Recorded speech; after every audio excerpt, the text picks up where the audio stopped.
Hi there, Derek here from Pacific Coast Auto, and welcome to my personal vlog. This time I'm going to be talking about the importing R32 Skylines into the USA one more time. Now, I've already made a video for that, and you can check out my channel or do a search in the channel for that video. That video was shot a few months ago, and in just this short amount of time we've seen a pretty big change in the industry. And one thing in particular that I wanted to mention, now this is going to be a short video because it's just basically telling something that I've noticed that wasn't included in that first video.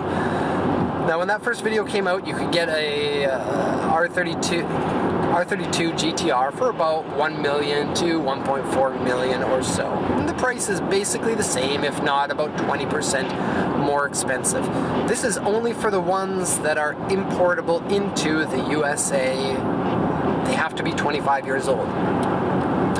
And so 1990 up to about August or so, September, we're seeing the prices more expensive than the other R32 GTRs.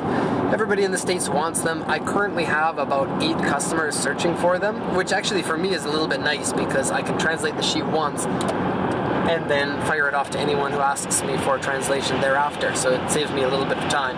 The downside is these sheets are usually like 4 or 5 times longer to translate than a regular sheet because there are so many things wrong with them. 25-year-old cars tend to be crap, and these are sports cars that are driven hard for the most part. And so the things that I wanted to mention, the first thing is I've noticed that cars from 1991, 92, 93, 94, these Skyline GTRs have actually gone up in price too. And they've gone up in price quite a bit. Now, they're not affected by the US market increase in price, but it seems to me like this is a combination of 2 things. One, buyers and sellers in Japan love looking at statistics of past sales and coming up with their selling prices and their purchasing prices based on that. Now, it could be that a lot of these sellers don't realize that the US market has really flipped the R32 prices on their head. They went up 50% almost overnight, and they continue to climb even to this day. They're not climbing that quickly now. We're seeing maybe about a 5% increase, I don't know, 5% increase every 2 months or so. And so they are getting more expensive, and these dealers, they're looking at these prices and they're seeing the prices go up, and they're not noticing that the US market is the reason why. And so they think that this is an overall increase of the price of the R32 GTRs in the Japanese market, which they are still really popular in. The car is now 25 years old, and so now is basically a classic by Japanese standards. Once the car reaches 25 years old, if it's a car that everybody has loved, you'll see the price just in the Japanese market increase, even if there is no outside influence. In this case, there is, but the dealers may not realize that this is the case, and so they're putting higher reserves on their cars, and they're expecting to pay more for these cars. And so if you're looking for an R32 GTR, like for Canada or Ireland or another country that loves these cars, you're going to end up paying more because of that, even if you're getting the cars that aren't from the US market. Now, that's the first thing that I've noticed that's a little bit strange. Now, the second thing that I've noticed is something that... So yesterday, a customer asked for their deposit refunded because they ended up buying from a dealer for an R32 GTR, and they wanted me to translate the auction sheet for this car.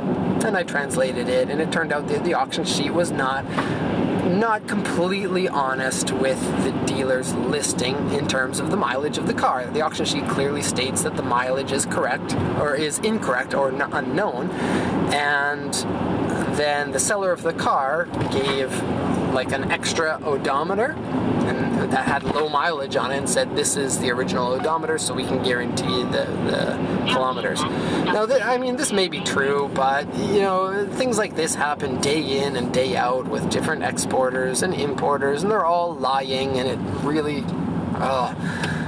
bothers me that things like this happen. And so my first thought is that they could have got this odometer with the car and manually rolled back all of the mileage on it so that they could pretend that the mileage is less.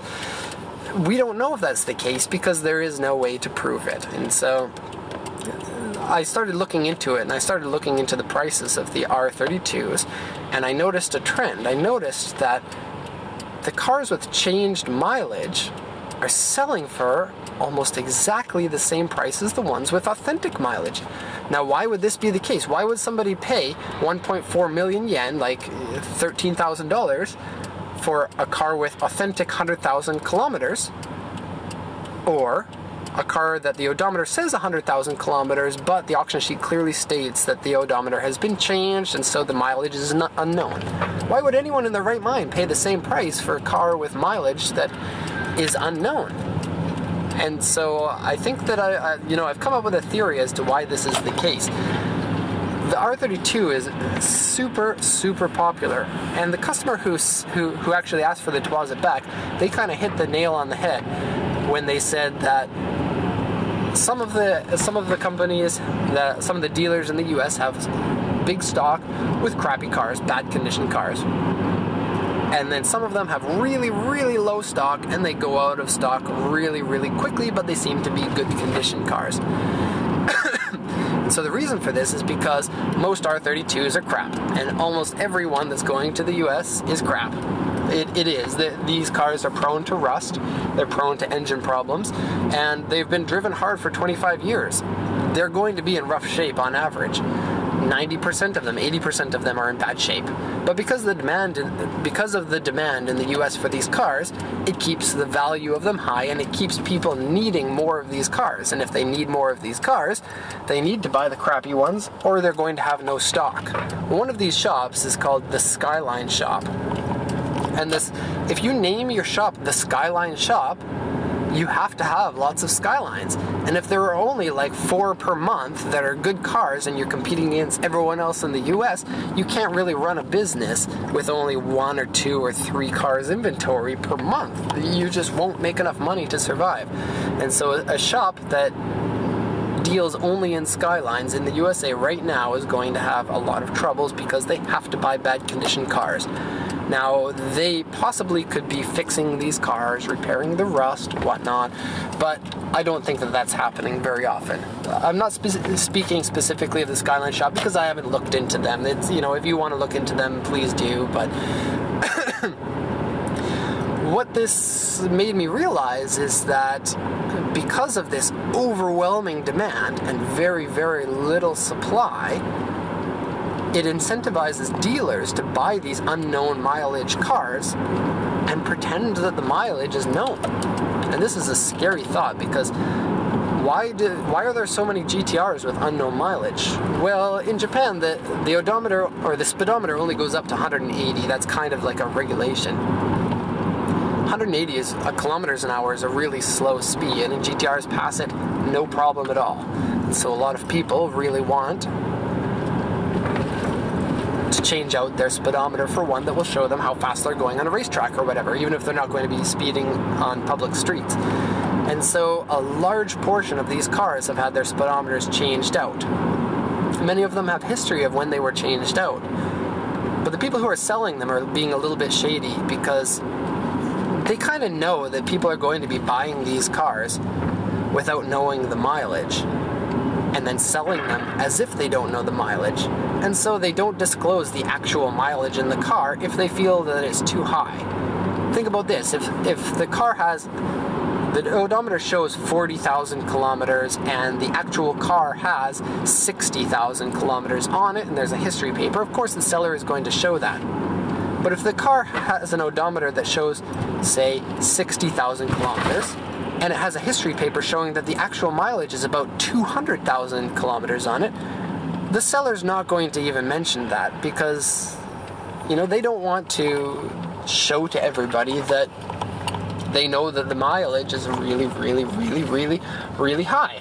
And so there are people buying these 60,000 kilometer cars that actually have 200,000 kilometers on them and selling them as if they are 60,000 kilometer cars. And this has started to happen more and more recently because I've noticed that the price of the odometer changed cars have been going up much faster than the price of the non-odometer changed cars. And so, if you're buying a Skyline, how do you stop this from happening? Get the auction sheet. 99.9% of the cars, of the GTRs that are in the US, are going to be bought from auction here in Japan. The auction sheets exist, and the people who are selling them have the auction sheets. Get that auction sheet and check it.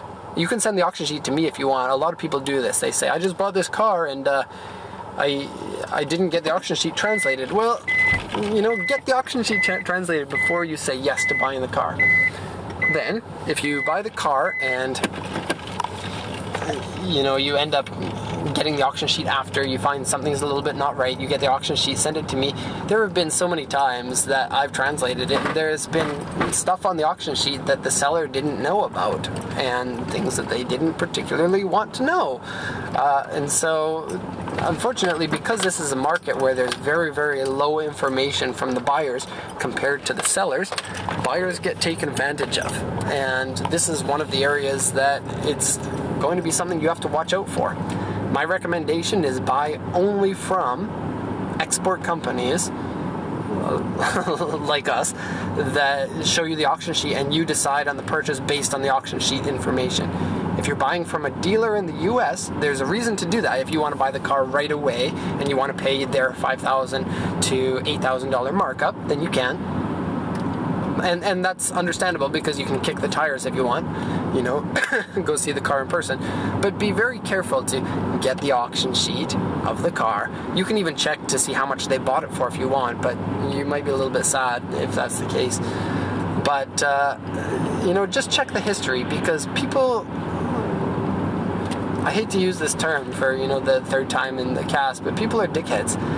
And especially so for the US market right now because of that gap in knowledge between the buyers and the sellers. And as that gap closes, which is what we're trying to do, you're going to have less scams, or fewer scams, and you're going to be more comfortable and confident in buying. And so hopefully not too many people get screwed. Hopefully that person that asked for their deposit back, hopefully they're happy with the condition of the car. Lucky in that case, the condition of the car looks like it's quite good, even though the mileage might be unknown. But yeah, something to watch out for. So that's my R32, I guess, video that is unintentionally scaring people out of buying these cars, but it's information that you need to know about the car and about the industry, because I hate to see people scammed even if they're not buying from me. So, thank you for watching this video. We're going to close it up there. Thank you for subscribing and liking the video. And if you have any questions about the R32, you can leave them in the comments. Do you have an experience about the R32 buying one? Did you buy it from Japan, or did you buy it from a dealer? Did you get the auction sheet? Did you buy directly from the auction, or did you buy from inventory? These are things that need to be discussed more, because most people don't understand the different ways that you can buy from Japan. And so that's going to be the end. Thank you for watching, and have a good day.